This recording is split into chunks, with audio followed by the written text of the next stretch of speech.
वेळ मिळालेला आहे त्यांचा सत्कार सभापती कल्पनाताई आढळराव पाटील यांच्या हस्ते होतो।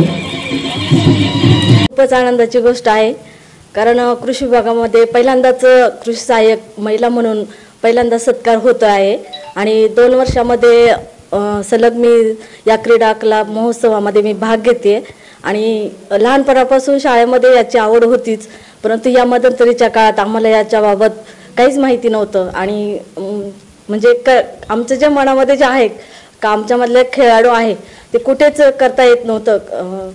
तर या निमित्ताने आम्हाला खेळामध्ये मनापासून खेळून यामध्ये सहभागी होता आलं। महाराष्ट्र राज्य कृषी सहाय्यक संघटनेमार्फत राज्यस्तरीय आणि यामध्ये दापोलीमध्ये गेल्या वर्षी 3 खेळांमध्ये सहभाग घेऊन प्रथम क्रमांक घेतलेला। खो खो, लांबोडी आणि रनिंगमध्ये महाराष्ट्रामध्ये पहिल्यांदा आले मी 100 मीटर रनिंगमध्ये आणि यावर्षी कोल्हापूर येथे खो खो, रनिंग आणि लांबोडीमध्ये सहभाग घेतला होता। यामध्येही मी प्रथम क्रमांक मिळवला। या महाराष्ट्र शासनाची मी खूप आभारी आहे। तसेच आमच्या कुटुंबामध्ये माझ्या कुटुंबाचं सहकार्य आम्हाला नेहमीच असतं। माझ्या मुलांना आमच्या या कार्यामुळे त्यांनाही प्रोत्साहन मिळावं, तसेच इतर महिला कर्मचारी आहेत आमच्याबरोबर त्यांनाही याबाबत प्रोत्साहन मिळतं। तो खूप धावपळ होती आमची काम करताना, ते काम पाहून घरचं काम पाहून मनामध्ये एक वाटत होतं की चला यामध्ये काहीतरी करता येईल आपल्याला, एवढीच आशा होती। तुमच्या गळ्यामध्ये 4-5 पदकं आहेत, कुठले कुठले पुरस्कार तुम्हाला मिळाले? तर यामध्ये खो खो साठी आहे जिल्हास्तरीय आणि दापोलीला आणि कोल्हापूरला या ठिकाणी मिळालेले 2, लांबोडीमध्ये आहे आणि रनिंगमध्ये 100 मीटर महिलांमध्ये प्रथम क्रमांक मिळवलेला हे पण आहेत। एकंदरीत मागील वर्षीचे 6 आणि या वर्षीचे 3 आणि सर्टिफिकेटसह मिळालं। गेल्या वर्षी मी स्वतःहून सहभाग घेतला, यावर्षी मी आणखी 3 महिलांना मी घेऊन गेले होते आणि त्यांनाही गोळाफेक आणि खो खोमध्ये त्यांना लांबोडीमध्ये आणि कबड्डीमध्ये त्यांनाही मेडल मिळालेले आहेत। त्यांनाही यावर्षी सहभाग घेतल्यामुळे खूपच मनामध्ये आनंद झालेला आहे आणि पुढच्या वर्षी आणखी काही महिला तयार होणार आणि मी करण्याचा प्रयत्न करेल। तुम्ही तुमचे पतिराज दोघेही नोकरी करता, मग एवढा वेळ कसा काढता आणि पतिराजांचं सहकार्य कितपत मिळतं? त्यांचं सहकार्य 100% असतंच। वेळ काढण्याचा प्रश्न होता, दिवसभर कामावरती जाणे, सकाळ संध्याकाळ घरातली ड्युटी पाहणे, यामुळेच करू शकले। खरोखर उलट शेतकऱ्यांसाठी खूप योजना असतात आमच्याकडे, म्हणजे कृषी विभागाकडे, आणि आम्ही ते शेतावर प्रत्यक्ष शेतावर जाऊन राबवतो, शेतकऱ्यांना माहिती देतो, त्यांच्याकडनं करून घेतो। यापुढे असंच नेहमी काही ना काही कार्यक्रम घेऊन कृषी सहाय्यक विभागाला की ज्या महिला आहेत की त्यांना वेगवेगळ्या आणखी काही स्किलमध्ये असतात तर त्यामध्ये त्यांना घेऊन त्यांचाही पुरस्कार होत जा की जेणेकरून पुढील कामासाठी उमेद मिळत जाईल।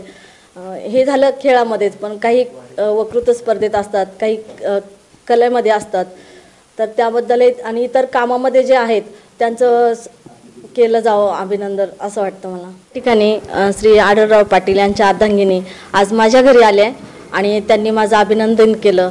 तसेच आपल्या आशाताई बुचके यांनी आज माझ्याकडे येऊन अभिनंदन केलं। मला खूप मनापासून अभिनंदन केल्याबद्दल खूप आनंद झाला, मला बरं वाटलं।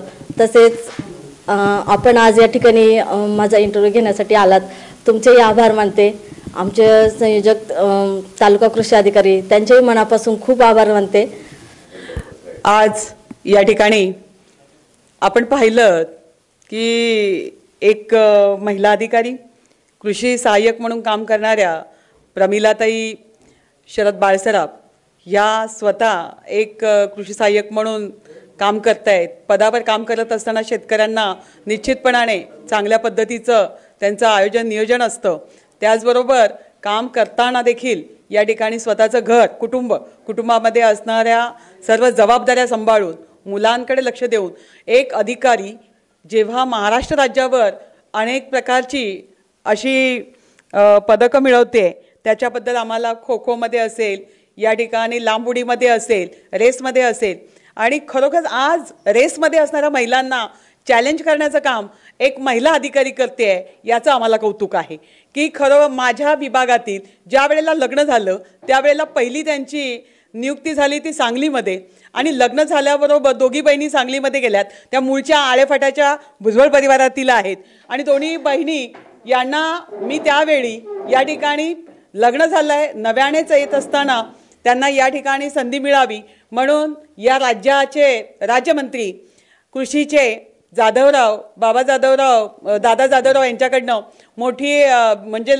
3 वर्षाचा निकष बाजूला ठेवून यांना आणण्यासाठी प्रयत्न केला आणि आज मला अभिमान आहे की नवरा ग्रामसेवक आहे तेही त्यांच्या शेतामध्ये चांगलं काम करतायत परंतु त्यांना ते एकच काम आहे परंतु आमच्या महिला अधिकारी स्वतःचे सासरे सासू घरातली मुलं आणि आपली स्वतःच्या घरातली सगळ्या जबाबदाऱ्या सांभाळून आपल्या कामाला देखील न्याय देत आहेत. शेतकऱ्यांच्या बांधाबांधावर जाऊन योजना सांगतायत आणि तिथेही न्याय देत असताना प्रत्येक ठिकाणी प्रत्येकाला बियाणं पोचलंय का आल्यानंतर कळवण्याची भूमिका आणि एक चांगलं काम करणारे अधिकारी म्हणून मी तिच्याकडे पाहत होते. परंतु आज मला आनंद झाला जेव्हा कळलं की मागील 2 वर्षापासून तिला 9 या ठिकाणी राज्यस्तरीय पदकं मिळाली आहेत. ती देखील लांब उडी त्याचबरोबर खो खो आणि रेसमध्ये म्हणजे पीटी उषाचं रेकॉर्ड कुठेतरी आपली शेतकरी महिला देखील मोडू शकते.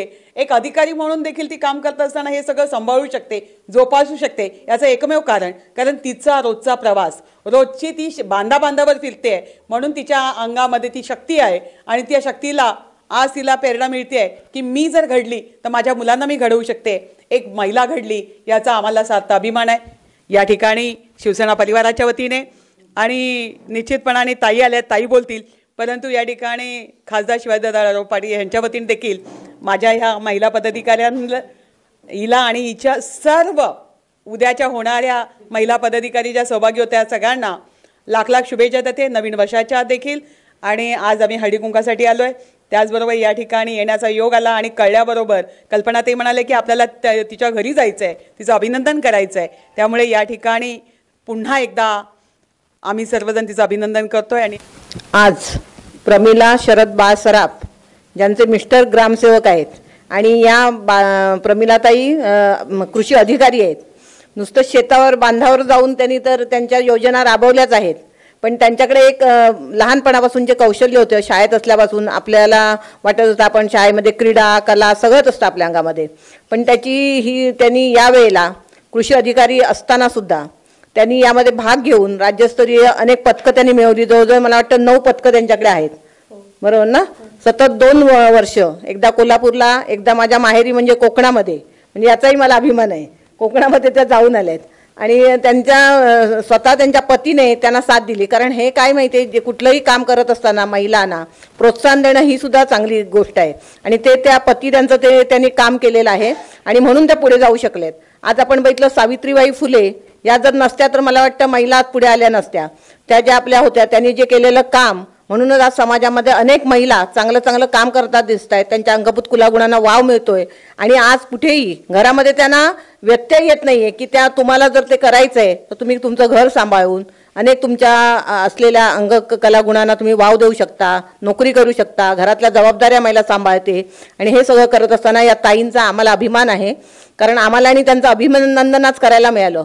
तो योग आज जुळून आला या निमित्तानं त्याचा आम्हाला अभिमान. एक स्त्री आज पुढे जाते आणि तिचं अभिनंदन आम्हाला सगळ्यांना करता आलं. आशाताई बुचके ताईंना मला त्यामुळे या ताईंचं तुम्ही असेच पुढे जात राहा. आम्ही नेहमीच तुमच्या पाठीवर थाप देऊ असं मला वाटतं आणि तुम्ही तुमच्या मुलांनाही बरोबर नेलेलं आहे की माझ्या कलागुणांचे जे गुण आहेत ते माझ्या मुलांनी सुद्धा अंगीकारावेत आणि त्यांनी अनेक महिलांना आपल्याबरोबर देऊन अजून प्रोत्साहन दिलेलं आहे. म्हणून तुमच्या कामामध्ये हे यश येवो तुमच्या हातून शेतकऱ्यांच्या पण अनेक प्रश्नांना वाचा फोडो एवढंच मी म्हणेन आणि धन्यवाद. आज या ठिकाणी आपण सावरगाव या ठिकाणी बासराफ मॅडमला भेटण्यासाठी आवर्जून या ठिकाणी उपस्थित झालो. भेटण्याचं कारण म्हणजे की त्यांना मिळालेली ही राज्यस्तरीय 9 पदकं. खरोखरच ताई तुमचं सभापती या नात्याने मी अभिनंदन करते की एक महिला असून देखील आपण एवढी पदकं मिळवलीत. तुमच्या कार्याला खरोखरच सलाम देते आणि तुम्हाला सहकार्य करणारे आमचे भाऊसाहेब बासराफ भाऊसाहेब यांना देखील शुभेच्छा. तुम्हालाही तुमच्या पुढील आयुष्यासाठी लाख लाख शुभेच्छा देऊ.